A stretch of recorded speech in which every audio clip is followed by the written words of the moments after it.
Hi ಎಲ್ಲರಿಗೂ ನಮಸ್ಕಾರ. Welcome back to my channel. ಇವತ್ತಿನ ವಿಡಿಯೋದಲ್ಲಿ ನಾನು ಬದನೆಕಾಯಿಂದ ಎಣ್ಣೆಗಾಯಿ ಯಾವ ರೀತಿ ನಾನು ಮಾಡ್ತೀನಿ ಅಂತ ಈ ವಿಡಿಯೋದಲ್ಲಿ ಶೇರ್ ಮಾಡ್ಕೋತಾ ಇದ್ದೀನಿ ನಿಮ್ಮ ಜೊತೆ. ಸೊ ಇದಕ್ಕೆ ನಾನು ಇಲ್ಲಿ ಸ್ಟವ್ ಹಚ್ಚಿ ಒಂದು ಬಾಣಲಿ ಇಟ್ಕೊಂಡಿದ್ದೀನಿ. ಬಾಣಲಿ ಬಿಸಿ ಆದಮೇಲೆ ಇದಕ್ಕೆ ಒಂದೇ ಒಂದು ಸ್ಪೂನಷ್ಟು ಎಣ್ಣೆ ಹಾಕ್ಕೊಂಡು ನಾನಿಲ್ಲಿ ಒಂದು ಈರುಳ್ಳಿ ತೊಗೊಂಡಿದ್ದೀನಿ ಮತ್ತು ಒಂದು ದಪ್ಪ ಬೆಳ್ಳುಳ್ಳಿನ ಸುಲಿದಿಟ್ಕೊಂಡಿದ್ದೆ. ಆ ಬೆಳ್ಳುಳ್ಳಿನ ಹಾಕೋತಾ ಇದ್ದೀನಿ. ಮತ್ತು ಖಾರಕ್ಕೆ ಒಂದು 7ರಿಂದ 8 ಒಣಮೆಣಸಿನ್ಕಾಯಿ ಹಾಕ್ಕೊಂಡಿದ್ದೀನಿ. ಮತ್ತು ನಾನಿಲ್ಲಿ ಚಕ್ಕೆ ಲವಂಗ ತೊಗೊಂಡು ಒಂದು ಸ್ವಲ್ಪ ಕಡಲೆಬೀಜ, ಒಂದು ಇಡಿಯಷ್ಟು ಕಡಲೆಬೀಜ ಹಾಕಿ ಹುರ್ಕೋತಾ ಇದ್ದೀನಿ. ಕಡಲೆಬೀಜನ ನಾವು ಬೇಕಾದ್ರೆ ಸಪ್ರೇಟಾಗಿ ಹುರಿದು ಕೂಡ ಹಾಕ್ಕೋಬೋದು. ನಾನಿಲ್ಲಿ ಇದ್ರ ಜೊತೆನೇ ಹುರ್ಕೋತಾ ಇದ್ದೀನಿ. ಚಕ್ಕೆ ಲವಂಗ ಹಾಕ್ಕೊಂಡಿದ್ದೀನಿ. ಮತ್ತು ಇದಕ್ಕೆ ನಾನಿಲ್ಲಿ ಹಸಿ ಕೊಬ್ಬರಿ ಒಂದು 1/4 ಚಿಪ್ಪಷ್ಟು ತೊಗೊಂಡಿದ್ದೀನಿ. ಕೊಬ್ಬರಿನ ಹುರ್ಕೊಂಡಿರೋ ಹಾಗೇನೂ ಸಹ ಹಾಕ್ಕೋಬೋದು ನಾವು ಇಲ್ಲಿ. ಇದಕ್ಕೆ ನಾನಿಲ್ಲಿ ಈಗ ಒಂದು ಟೊಮೆಟೊ ಹಾಕ್ಕೋತಾ ಇದ್ದೀನಿ. ಟೊಮೆಟೊ ಆಪ್ಷನಲ್ಲು, ಟೊಮೆಟೊ ಹಾಕದೇ ಇರೋನು ಸಹ ಹಾಗೇನೂ ನಾವು ಮಾಡ್ಕೋಬೋದು.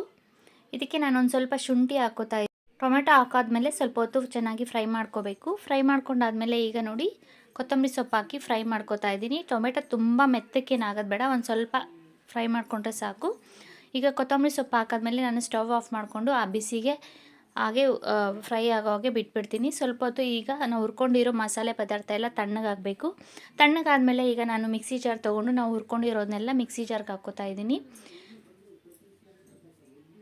ಮಿಕ್ಸಿ ಜಾರ್ಗೆ ಹಾಕ್ಕೊಂಡಾದ್ಮೇಲೆ ಇದಕ್ಕೆ ನಾನು ಒಂದು 2 ಸ್ಪೂನಷ್ಟು ಧನಿಯಾ ಪುಡಿ ಹಾಕ್ಕೋತಾ ಇದ್ದೀನಿ. ನಾವು ಖಾರಕ್ಕೆ ಒಣಮೆಣ್ಸಿನ್ಕಾಯಿ ಯೂಸ್ ಮಾಡಿಲ್ಲ ಅಂದರೆ ನಾವು ಹಸಿಮೆಣ್ಸಿನ್ಕಾಯಿ ಆದರೂ ಹಾಕ್ಕೋಬೋದು, ಇಲ್ಲಾಂದರೆ ಬರೀ ಖಾರದ ಪುಡಿನೂ ಸಹ ಹಾಕ್ಕೋಬೋದು. ಈಗ ನಾನು ಇದನ್ನು ನುಣ್ಣಕ್ಕೆ ರುಬ್ಕೋತಾ ಇದ್ದೀನಿ. ಸ್ವಲ್ಪ ನೀರು ಹಾಕಿ ನುಣ್ಣಕ್ಕೆ ರುಬ್ಕೊಂಡಿದ್ದೀನಿ. ಇದು ತರಿಯಾಗಿರಬಾರ್ದು, ನುಣ್ಣಕ್ಕೆ ಇರಬೇಕು ಇದು. ಇದಕ್ಕೆ ನಾನು ಉಪ್ಪು ಹಾಕಿ ಚೆನ್ನಾಗಿ ಮಸಾಲೆ ಜೊತೆ ಮಿಕ್ಸ್ ಮಾಡ್ಕೋತಾ ಇದ್ದೀನಿ. ಈಗ ಮಿಕ್ಸ್ ಮಾಡ್ಕೊಂಡಿದ್ದಾಗಿದೆ. ಈಗ ನಾನು ಬದನೆಕಾಯಿ ಒಂದು 4 ಬದನೆಕಾಯಿ ತೊಗೊಂಡಿದ್ದೆ. ಇದನ್ನು ನೋಡಿ ಈ ರೀತಿ ತೊಟ್ಟನ್ನೆಲ್ಲ ಕಟ್ ಮಾಡ್ಕೊತಾ ಇದ್ದೀನಿ. ತುದಿಗಳು ಮಾತ್ರ ಕಟ್ ಮಾಡಿಕೊಂಡು ಬದನೆಕಾಯಿನ ಚೆನ್ನಾಗಿ ತೊಳ್ಕೊಬೇಕು. ತೊಳ್ಕೊಂಡು ನಾವು 4 ಪೀಸ್ ಮಾಡಿಕೊಂಡು ಒಳಗಡೆ ಹುಳ ಏನಾದರೂ ಇದೆಯಾ ಅಂತ ಒಂದ್ಸರಿ ಈ ರೀತಿ ಕಟ್ ಮಾಡಿ ಚೆಕ್ ಮಾಡ್ಕೋತಾ ಇದ್ದೀನಿ. ಒಂದೊಂದು ಸರಿ ನಮಗೆ ಗೊತ್ತಾಗಲ್ಲ ಒಳಗಡೆ ಹುಳ ಇರುತ್ತೆ. ಸೊ ಅದಕ್ಕೆ ನಾವು ಕಟ್ ಮಾಡಿಕೊಂಡಾಗ ಒಂದ್ಸರಿ ಚೆಕ್ ಮಾಡಿಕೊಂಡು ಆಮೇಲೆ ನಾನಿಲ್ಲಿ ಮಸಾಲೆಯನ್ನು ತುಂಬ್ಕೋತಾ ಇದ್ದೀನಿ. ನೋಡಿ ಈ ರೀತಿ ಬದನೆಕಾಯಿನ ಕಟ್ ಮಾಡಿಕೊಂಡು ನಾನು ಮಾಡಿಟ್ಕೊಂಡಿರೋ ಮಸಾಲೆನ ಬದನೆಕಾಯಿಗೆ ಒಳಗಡೆ ತುಂಬ್ಕೋತಾ ಇದ್ದೀನಿ.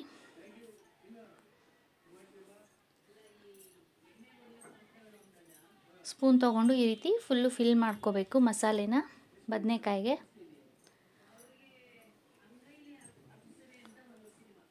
ಕೆಲವರು ಕಡಲೆಬೀಜ ಬದಲು ಇದಕ್ಕೆ ಎಳ್ಳು ಸಹ ಹಾಕ್ತಾರೆ. ಎಳ್ಳು ಹಾಕಿದ್ರೆ ಇನ್ನೂ ಡಿಫ್ರೆಂಟ್ ಟೇಸ್ಟ್ ಕೊಡುತ್ತೆ.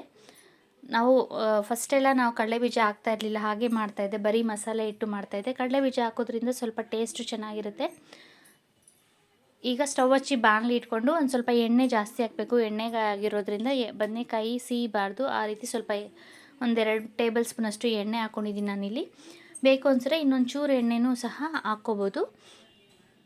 ಈಗ ಎಣ್ಣೆ ಹಾಕ್ಕೊಂಡಾದ್ಮೇಲೆ ಎಣ್ಣೆ ಬಿಸಿ ಆಗಿದೆ. ಅದಕ್ಕೆ ನಾವು ತುಂಬಿಟ್ಕೊಂಡಿರೋ ಬದನೆಕಾಯಿನ ಹಾಕ್ಕೋತಾ ಇದ್ದೀನಿ.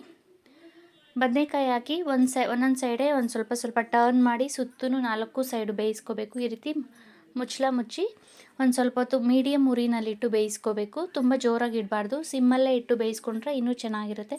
ಯಾಕಂದರೆ ನಾವು ಮಸಾಲೆ ತುಂಬಿರ್ತೀವಲ್ಲ, ಅದು ತಳ ಸೀದ್ಬಿಡುತ್ತೆ. ನೋಡಿ ತಳ ಸೀದು ಕಪ್ಪಗಾಗ್ಬಿಡುತ್ತೆ. ಸೊ ಅದಕ್ಕೆ ನಾವು ಉರಿನ ಸಿಮ್ಮಲ್ಲಿ ಇಟ್ಕೊಂಡು ಬೇಯಿಸ್ಕೊಂಡು ನೋಡಿ ಈ ರೀತಿ ಸುತ್ತು ಟರ್ನ್ ಮಾಡ್ಕೊಂಡು ಬೇಯಿಸ್ಕೊತಾ ಇರಬೇಕು ಆಯಿಲಲ್ಲಿ.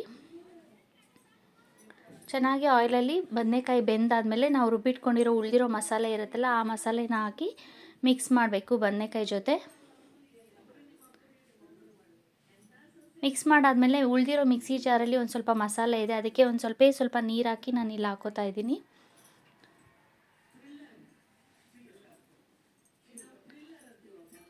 ಇದಕ್ಕೆ ಉಪ್ಪು ಈಗ ಹಾಕ್ಕೋಬಾರ್ದು. ಉಪ್ಪು ನಾನು ಆಲ್ರೆಡಿ ಮಸಾಲೆಗೆ ಮಿಕ್ಸ್ ಮಾಡಿರೋದ್ರಿಂದ ಉಪ್ಪೇನು ಬೇಕಾಗಲ್ಲ.